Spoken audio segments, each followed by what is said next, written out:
How to break free from that shyness and embrace your inner confidence.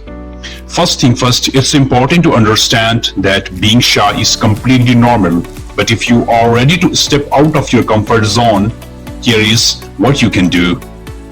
Key point number 1, start small.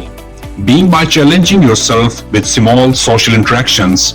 Strike up a conversation with a friendly stranger or join a club or group that aligns with your interests. Remember, practice makes perfect.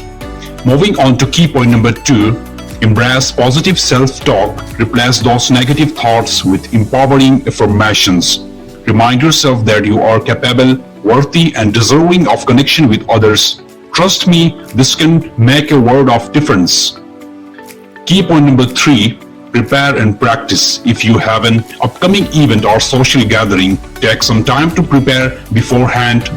Research topics of interest, practice conversation starters, and visualize yourself confidently engaging with others.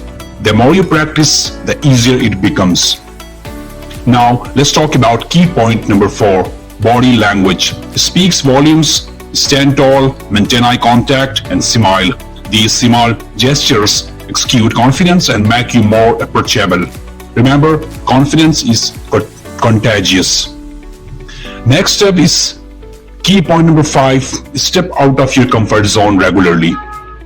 Push yourself to try new things and face your fears head on, whether it's public speaking, performing on stage, or simply introducing yourself to someone new. Each small step forward will help build your confident muscles. Finally, let's discuss key point number 5.